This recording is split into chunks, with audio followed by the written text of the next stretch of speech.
Hello friends, welcome to my channel KY education. कैसे हो आप सब? आई होप आप सब अच्छे होंगे।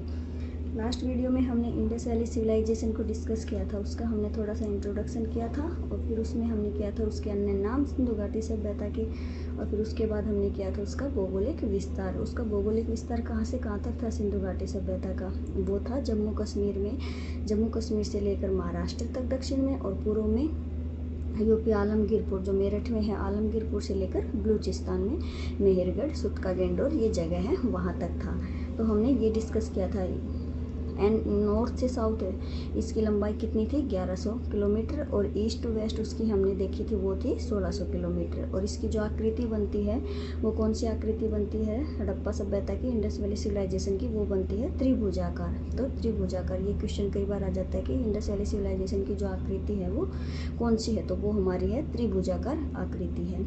आज हम इसके करेंगे, इसके प्रमुख स्थल करेंगे, सिंधु घाटी सभ्यता के प्रमुख स्थलों पर ध्यान देंगे। जो है हमारे हड़प्पा है, मोहनजोदड़ो है, उनको थोड़ा थोड़ा डिफाइन करेंगे। इनको डिफाइन करने के बाद हम इसके नगर नियोजन के बारे में अच्छे से जान पाएंगे।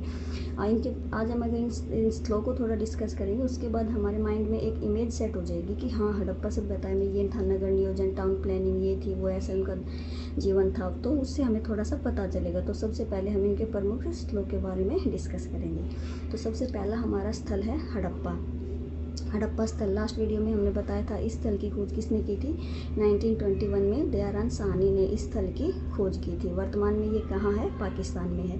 यह कहाँ पड़ता है? पाकिस्तान के पंजाब प्रांत में स्थित मोंटगोमरी जिला में रावी नदी के किनारे स्थित है। रावी नदी के भी कहाँ है? बाएं किनारे पर स्थित है। रावी नदी के बाएं किनारे पर स्थित है। कहाँ स्थित है? रावी नदी के बाएं किनारे पर स्थित है। फिर ये जो हड़प्पा होता था हमारा शहर, संपूर्ण शहर, वो दो भागों में विभाजित होता था। कौन कौन से होता था? एक होता था पश्चिमी भाग और दूसरा होता था पूर्वी भाग। जो हमारा पश्चिमी भाग होता था उसमें कौन रहते थे? संभ्रांत लोग। संभ्रांत लोग मतलब धनी लोग, अमीर वर्ग, उच्च वर्ग जो लोग होते हैं वो रहते थे। फिर जो सेकंड हिस्सा है हमारा पूर्वी भाग, उसमें कौन रहते थे? सामान्य लोग, जन सामान्य लोग रहते थे, आम लोग रहते थे। तो इस प्रकार से दो भागों में होता था, पश्चिमी भाग और पूर्वी भाग। फिर हमें हड़प्पा से हमें क्या प्राप्त होता है? हमें यहाँ से कौन से साक्ष्य प्राप्त होते हैं? हड़प्पा से हमें कौन से साक्ष्य प्राप्त होते हैं? हमें हड़प्पा प्रस्थल से, वहाँ से हमें क्या मिलता है? श्रमिक आवास, श्रमिकों के आवास मिलते हैं। वहाँ से हमें फिर मछुआरे का चित्र, शंख पर बना हुआ बैल का चित्र, नटराज की मूर्ति नृत्य मुद्रा में, जो नटराज की मूर्ति है वो किसमें? नृत्य मुद्रा में, सिर के बल खड़ी नग्न स्त्री का चित्र जिसके गर्भ से पौधा निकलता हुआ दिखाया गया है। ये क्वेश्चन कई बार आ चुका है कि नग्न स्त्री का चित्र जिसके गर्भ से पौधा निकलता हुआ दिखाया गया हमें कहाँ से प्राप्त हुई है? वो हुई है हमें हड़प्पा से। कहाँ से मिली है? वो हमें हड़प्पा प्रस्थल से मिलती है। फिर क्या होता है? फिर और क्या मिलता है हमें? यहाँ से मिलती है अभिलेखित मोहरें हमें मिलती हैं हड़प्पा से, और सर्वाधिक मोहरें मिलती हैं मोहनजोदड़ो से। देखो इन दो चीज़ों पर ध्यान दो। ये है अभिलेखित मोहरें, एक है वो हमें प्राप्त हुई है हड़प्पा से, यानी जिन मोहरों पर लेख लिखा हुआ है वो हमें कहाँ से मिली है? हड़प्पा से। और अगर ये बात आई, ये क्वेश्चन आ जाए सर्वाधिक मोहरें हमें कहाँ से प्राप्त हुई हैं, सबसे अधिक मोहरें हमें कहाँ से प्राप्त हुई है, तो वो हमारा आ जाएगा मोहनजोदड़ो से। लेख लिखी हुई मोहरें मिली हैं हड़प्पा से, और जो सर्वाधिक मोहरें मिली है मोहनजोदड़ो से। ये चीज़ें याद रखने की हैं। फिर सेकंड है हमारा मोहनजोदड़ो। कौन सा है? मोहनजोदड़ो। इसकी खोज हुई थी 1922 में। हड़प्पा के बाद जो हमारा दूसरा प्रस्थल अस्तित्व में आया था, यानी जिसकी खोज हुई थी, वो था हमारा मोहनजोदड़ो। इसकी खोज किसने की थी? 1922 में RD बनर्जी यानी राखलदास बनर्जी ने इसकी खोज की थी। यह स्थल कहाँ है? पाकिस्तान के सिंधु प्रांत के लरकाना जिले में, सिंधु नदी के किनारे। यह भी पाकिस्तान में है, मोहनजोदड़ो भी। हड़प्पा और मोहनजोदड़ो दोनों पाकिस्तान में है। तो पाकिस्तान में सिंधु प्रांत के लरकाना जिले में सिंधु नदी के किनारे मोहनजोदड़ो प्रस्थल स्थित है। मोहनजोदड़ो का अर्थ क्या होता है? इसका शाब्दिक अर्थ होता है मृतकों का टीला। इसका क्या अर्थ होता है? मृतकों का टीला। अब मोहनजोदड़ो से हमें क्या प्राप्त हुआ है? मोहनजोदड़ो से हमें मिला है सबसे बड़ा अन्नागार और विशाल स्नानागार प्राप्त हुए हैं। सबसे बड़ा अन्नागार और विशाल स्नानागार, सबसे बड़ा अन्नागार और विशाल स्नानागार। कई बार इस क्वेश्चन में डाउट होता है कि सबसे बड़ा अन्नागार होता था या सबसे बड़ा स्नानागार होता था। अब देखो ये तो हम नॉर्मली सही बात होती है, हम अपने से लगा के देख सकते हैं इस चीज़ को कि हमारे घर में अन्नागार बड़ा होता है स्नानागार। तो सिंपल सी बात है, अन्नागार ही बड़ा होता है, चाहे कितना ही बड़ा स्नानागार होगा लेकिन वो अन्नागार से बड़ा नहीं होता है। यानी हम आज के रूम में हम जिसको स्टोर रूम बोल देते हैं तो उस टाइम में उसको अन्नागार बोलते थे, तो अन्नागार ही बड़ा होता है। तो सबसे बड़ा अन्नागार, ये क्वेश्चन आ जाता है तो सबसे बड़ा क्या था, अन्नागार आएगा, स्नानागार नहीं। स्नानागार होता था विशाल होता था, वो थोड़ा बड़ा होता था, लेकिन अन्नागार सबसे बड़ा आएगा। सबसे बड़ा क्या था, अन्नागार। फिर क्या होता था, इसमें पकी ईंटों के प्रयोग के साक्ष्य मिले हैं हमें। वैसे कच्ची और पक्की दोनों ईंटों का प्रयोग होता था, लेकिन जो पकी ईंटों के साक्ष्य मिले हैं हमें, वो हमें कहाँ से मिले हैं, मोहनजोदड़ो से। यानी घर बनाने के लिए दोनों प्रकार की ईंटों का प्रयोग होता था, पकी ईंटों का भी प्रयोग होता था और कच्ची ईंटों का प्रयोग होता था। और जो पकी ईंटों के हमें साक्ष्य प्राप्त हुए हैं वो मिले हैं हमें मोहनजोदड़ो से। और फिर जो मकान बनाने में जो हमारे जो घर बनाते थे उसकी छत होती थी 30 फीट ऊंची पर छत बनाई जाती थी। कितनी ऊंची छत होती थी वो, 30 फीट ऊंची छत बनाई जाती थी। फिर हमें मिलता है 3 मंजिला भवन। देखो इसके द्वारा हम क्या देख रहे हैं, हमारी आज की टेक्नोलॉजी और 5000 साल पहले की, यानी 4-5 हज़ार साल पहले की आप टेक्नोलॉजी देखो।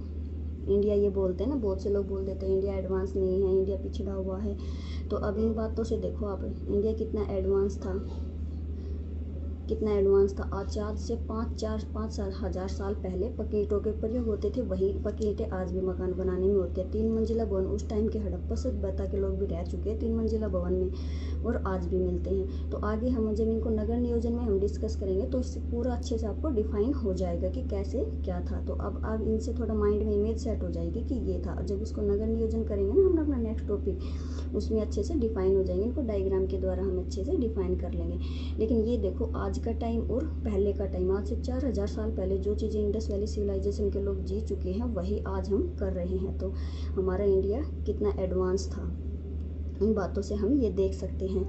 फिर जो 3 मंजिला भवन होते थे, फिर जो मकान के प्रवेश द्वार होते थे, जो आने जाने का मार्ग होता था, उसके जो मुख होता था वो होता था दक्षिण एवं उत्तर की तरफ बनाए जाते थे। कहाँ बनाए जाते थे, दक्षिण एवं उत्तर की तरफ बनाए जाते थे। और जो मकान बनाने में ईंटों का प्रयोग होता था उनका अनुपात क्या था, 4:2:1 होता था। आज भी अगर हम देखें तो ईंटों का अनुपात वो सेम ही मिलता है, और ईंटों की आकार वो वर्गाकार होता था या आयताकार, दोनों प्रकार की ईंटें होती थी, आज भी हमें वही देखने को मिलती हैं। फिर थर्ड है हमारा लोथल। लोथल यह स्थल गुजरात के अहमदाबाद में स्थित है। कहाँ स्थित है, गुजरात के अहमदाबाद में आएगा ये लोथल। इस स्थल की खोज की थी रंगनाथ राव ने।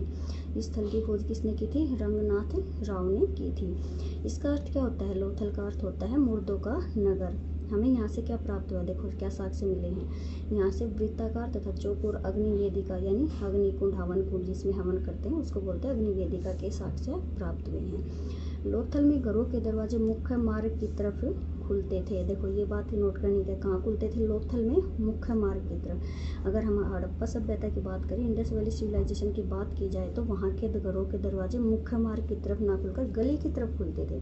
ये सारी बातें आपको जब हम नेक्स्ट टॉपिक नगर नियोजन करेंगे उसमें पूरा डिटेल से हो जाएगा, लेकिन अभी हम इनके स्थल कर रहे हैं तो उनके अकॉर्डिंग इनको बस आप थोड़ा थोड़ा याद करो, फिर नेक्स्ट टॉपिक में पूरा अच्छे से डिफाइन हो जाएगा। तो लोथल में कहाँ खुलते थे घरों के दरवाजे, मुख्य मार्ग की तरफ। एक ऐसा पूरा स्थल है हड़प्पा सभ्यता में जिसके मुख्य दरवाजे, जिसमें घरों के दरवाजे मुख्य मार्ग की तरफ खुलते थे। नहीं तो और क्या होता था, घरों के दरवाजे गली की तरफ खुलते थे। वो ऐसा अपने अपने हिसाब के करते थे, अपनी सुरक्षा के लिए करते थे वो ये लोग, ताकि अगर कोई बाहर से कोई व्यक्ति आए तो बाहरी, अगर दूसरे गांव से अगर कोई व्यक्ति आता है तो अगर कोई बाहर का होगा तो वो गली में तो नहीं आएगा ना, वो डायरेक्ट तो मुख्य मार्ग में ही जाएगा। तो इस प्रकार से ताकि उन्हें अपने उनके घर के बारे में कुछ पता ना चल सके उनको, तो इसलिए वो अपनी सुरक्षा के लिए गली की तरफ दरवाजे करते थे। लेकिन लोथल एक ऐसा पूरा स्थल है जहाँ पर घरों के दरवाजे मुख्य मार्ग की तरफ खुलते थे। फिर लोथल में हमें और क्या देखने को मिलता है, यहाँ से लोथल का हमें एक बंदरगाह होने के साक्ष्य मिलते हैं। इसका एक पतन बंदरगाह के रूप में भी प्रयोग हुआ है लोथल का। और जो बंदरगाह प्रयोग हुआ है बंदरगाह बनाने में, उसमें पकी ईंटों का प्रयोग देखने को मिलता है। बंदरगाह पतन बनाने के लिए जो हुआ है वो पकी ईंटों का प्रयोग किया गया है। फिर है नेक्स्ट है हमारा फोर्थ है कालीबंगा। कालीबंगा, कालीबंगा का क्या अर्थ होता है? काले रंग की चूड़ियाँ। कालीबंगा यह है कहाँ है? राजस्थान में गग्गर नदी के किनारे हनुमानगढ़ जिले में स्थित है। कहाँ स्थित है ये? राजस्थान में गग्गर नदी के किनारे हनुमानगढ़ जिले में स्थित है। इसकी खोज कब हुई थी? 1953 में पीवी राव तथा बीके थापर द्वारा इसकी खोज की गई थी। किसके द्वारा की गई थी? पीवी राव तथा बीके थापर द्वारा इसकी खोज की गई थी। हर एग्जाम में नहीं पूछे जाते इनकी चीज़, लेकिन एग्जामिनर के मूड के ऊपर डिपेंड होता है, वो कभी भी कुछ भी पूछ सकता है। और आजकल एग्जाम का लेवल इतना हाई होता जा रहा है, तो ये नहीं है कि पहले वाली बात है, तो एग्जाम का लेवल हाई हो रहा है तो हर तरह से क्वेश्चन पुट होते हैं, तो इस प्रकार लिए हमें ये याद करने की ज़रूरत है। तो बीके थापर द्वारा इसकी खोज की गई थी। यहाँ से हमें क्या साक्ष्य मिले हैं? जुते हुए खेत के साक्ष्य, ये याद रखना है। कालीबंगा से क्या प्राप्त हुआ है? जुते हुए खेत के साक्ष्य, जो इनकी कृषि पद्धति को दर्शाता है, कृषि की उर्वरता के बारे में हमें पता चलता है। तो जुते हुए खेत के साक्ष्य प्राप्त हुए हैं। फिर क्या हुआ है? मुद्रा पर व्याघ्र, व्याघ्र मतलब बाघ, बाघ के चित्र का अंकन भी हमें मिलता है। फिर क्या देखो, ये दोनों बाघ ही दुर्गीकृत होते थे। दोनों बाघ ही दुर्गीकृत मतलब किलेबंदी की जाती थी। हड़प्पा सभ्यता में अगर देखें तो दो भागों में बांटा जाता है, पश्चिमी भाग और पूर्वी भाग। और जो पश्चिमी भाग होता है तो उसमें सम्भ्रांत लोग रहते थे, धनी अमीर वर्ग रहते थे। और जो अमीर वर्ग होते हैं उनकी सुरक्षा की जिम्मेदारी होती है, उन्हें सुरक्षा की ज़रूरत पड़ती है, वो अपनी सुरक्षा करवाते थे। उसके लिए उनके घरों के चारों तरफ क्या होती थी? किलेबंदी की जाती थी। वो क्योंकि संपन्न वर्ग है, किलेबंदी इसलिए इनकी ज़रूरत होती। तो सामान्य लोग क्या, सामान्य लोगों की तरफ कोई ध्यान नहीं देता, तो उनको किलेबंदी की ज़रूरत नहीं होती थी। तो इसमें क्या था?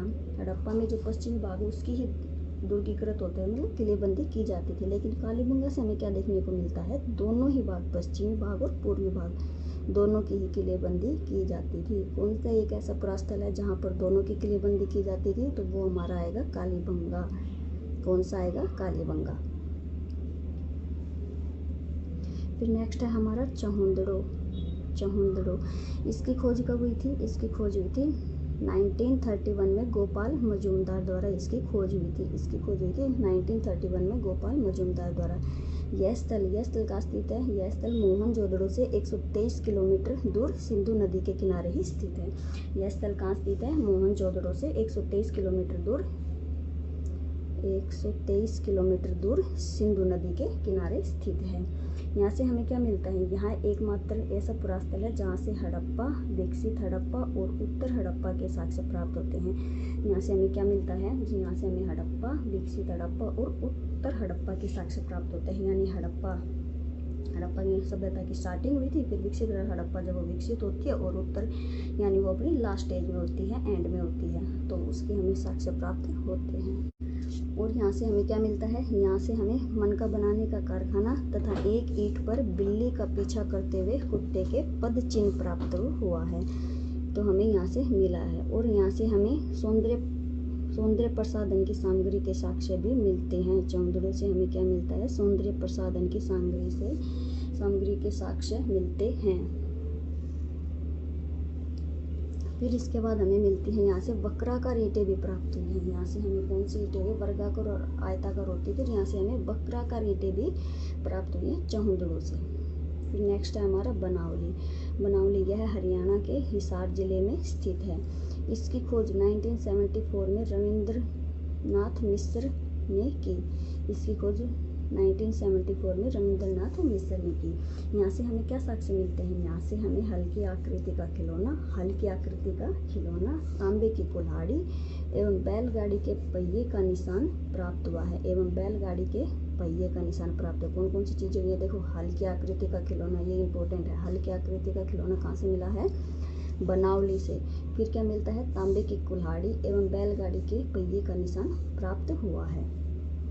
फिर सेकंड है, यहाँ की सड़कें एक दूसरे को समकोण पर न काटते हुए समानांतर होती थी। देखो, इंडस वैली सिविलाइजेशन की क्या खासियत होती थी? वहाँ की वहाँ की जो मुख्य सड़कें और जो गलियों की सड़कें होती थी, वो एक दूसरे को समकोण पर काटती थी, यानी कि वो एक दूसरे मिलती थी तो 90 डिग्री का एंगल बनता था। लेकिन बनावली में हमें क्या देखने को मिलता है? यहाँ की सड़कें एक दूसरे को समकोण पर न काटते, वो दोनों इक्वल होती थी, पैरेलल होती थी, वो समकोण 90 डिग्री का एंगल नहीं बनता था। ये है हमारा मुख्य मार्ग। और ये है गली। तो अब देखो ये 90 डिग्री का एंगल बन रहा है ना, तो इस प्रकार से इंडस वैली सिविलाइजेशन में हम देखते हैं सड़कें एक दूसरे को समकोण पर काटती थी। लेकिन बनावली एक ऐसा पुरास्थल है जहाँ पर सड़कें एक दूसरे के समानांतर होती थी, इक्वल होती थी। फिर है हमारा नेक्स्ट है धोलावीरा। नेक्स्ट है धोलावीरा। यह स्थल वर्तमान समय में यह स्थल गुजरात प्रांत के भचाऊ जिले में स्थित है। यह स्थल कहाँ स्थित है? गुजरात के प्रांत के भचाऊ जिले में। गुजरात प्रांत के भचाऊ जिले में यह धोलावीरा स्थल स्थित है। यहाँ से हमें क्या मिले है? पर्याप्त मात्रा में आयताकार मोहरे जिन पर एक सींग वाले पशु के चित्र का अंकन प्राप्त हुआ है। कौन सी मोहरे प्राप्त हुई है? आयताकार मोहरे प्राप्त हुई है और उनके ऊपर क्या है? एक श्रृंगी पशु के चित्र का अंकन है। एक श्रृंगी पशु मतलब एक सींग वाले पशु के चित्र का अंकन प्राप्त हुआ है। फिर धोलावीरा एकमात्र पुरास्थल है जहाँ नगर का विभाजन 3 भागों में हुआ है। जहाँ नगर का विभाजन 3 भागों में हुआ है। अगर हम हड़प्पा सभ्यता में देखें तो स्टार्टिंग फर्स्ट पुरास्थल किया था, उसमें हमने देखा था कि 2 भागों में होता था, पश्चिमी भाग और पूर्वी भाग। लेकिन धोलावीरा एक ऐसा स्थल है जहाँ हम देखते हैं कि नगर का विभाजन 3 भागों में होता है, दुर्ग भाग, मध्य भाग और निचला भाग। तो कौन सा ऐसा पुरास्थल है जहाँ पर नगरों का विभाजन 3 भागों में होता है? तो वो हमारा आएगा धोलावीरा। फिर नेक्स्ट है सुरकोटदा। सुरकोटदा यह स्थल गुजरात के कच्छ क्षेत्र में स्थित है। यह स्थल कहाँ है? गुजरात के कच्छ क्षेत्र में यह स्थल स्थित है। इसकी खोज हुई थी 1964 में जगपत जोशी द्वारा इसकी खोज की गई थी। 1964 में जगपत जोशी के द्वारा इसकी खोज की गई थी। यहाँ से हमें क्या प्राप्त होता है? यहाँ से हमें मोस्ट इम्पोर्टेंट मिलता है घोड़े की हड्डी के साक्ष्य मिलते हैं। यहाँ से हमें घोड़े की हड्डियों के साक्ष्य प्राप्त होते हैं। कहाँ से प्राप्त होते हैं घोड़े की हड्डियों के साक्ष्य? सुरकोटदा से हमें प्राप्त होते हैं। बस एक ही ऐसा पुरास्थल है जहाँ से हमें घोड़े की हड्डी के साक्ष्य मिले हैं, सुरकोटदा से। फिर नेक्स्ट है हमारा आलमगीरपुर। आलमगीरपुर यह स्थल यूपी में आलमगीरपुर मेरठ में होता है, मेरठ में पड़ता है, तो वहाँ है। इसकी खोज हुई थी 1958 में यज्ञदत्त शर्मा द्वारा इसकी खोज की गई थी। 1958 में यह अस्तित्व में आया था। इसकी खोज यज्ञदत्त शर्मा द्वारा की गई थी। यहाँ से हमें क्या प्राप्त होता है? कौन से साक्ष्य मिलते हैं? यहाँ से हमें देखो रोटी बनाने का चकला और बर्तनों पर मोर तथा गिलहरी के चित्र अंकित है। रोटी बनाने का चकला और बर्तनों पर मोर तथा गिलहरी के चित्र अंकित है, यह साक्ष्य मिलते हैं। बर्तनों पर किसके चित्र अंकित होते हैं? मोर और गिलहरी के चित्र अंकित मिलते हैं। नेक्स्ट है हमारा सुतका गेंडोर। सुतका गेंडोर यह पाकिस्तान के बलूचिस्तान में स्थित है। यह भारत का सबसे पश्चिमी पुरास्थल है। यहाँ से हमें क्या मिलता है? राख से भरा बर्तन, तांबे के कुल्हाड़ी एवं मिट्टी से बनी चूड़ियाँ मिलते हैं। यहाँ से हमें क्या मिलता है? राख से भरा बर्तन, तांबे की कुल्हाड़ी एवं मिट्टी से बनी मूर्तियाँ। यह हड़प्पा सभ्यता तथा बेबीलोन सभ्यता के मध्य व्यापारिक स्थल था। यह हड़प्पा सभ्यता तथा बेबीलोन सभ्यता के मध्य व्यापारिक स्थल था, व्यापार होता था। देखो, जिसमें इंडिया में हमारी हड़प्पन सिविलाइजेशन फल फूल रही थी, इंडस वैली सिविलाइजेशन अपनी चरम सीमा पर होती है, उसी दूसरी तरफ हम क्या देखते हैं? विश्व में भी दूसरी तरफ ईरान इराक में मेसोपोटामिया की सभ्यता जो होती है वो दजला फरात नदियों के किनारे फल फूल रही होती है। दूसरी तरफ असीरिया की सभ्यता भी, सुमेरियन की सभ्यता भी अपने गौरव को आगे बढ़ा रही होती है। दूसरी तरफ मिस्र की सभ्यता भी। तो ये सभी 4-5 सभ्यता एक दूसरे के समकालीन हैं और इसीलिए हम इंडस वैली सिविलाइजेशन को विश्व की प्राचीनतम सभ्यताओं में से एक मानते हैं। इंडस वैली सिविलाइजेशन विश्व की प्राचीनतम सभ्यताओं में अपनी एक अलग पहचान रखती है। फिर देखो, लास्ट है हमारा राखेगढ़ी। इसकी खोज की गई थी रफीक मुगल के द्वारा। यहाँ से हमें क्या मिलता है? यहाँ से हमें प्राक हड़प्पा, मध्य हड़प्पा और उत्तर हड़प्पा के साक्ष्य मिले हैं। यहाँ से अग्नि वेदिका के भी साक्ष्य मिले हैं। अग्नि वेदिका वही बात है, हवन कुंड जिसमें हवन किया जाता है, अग्नि कुंड जिसको बोलते हैं, वो इसके साक्ष्य मिले हैं।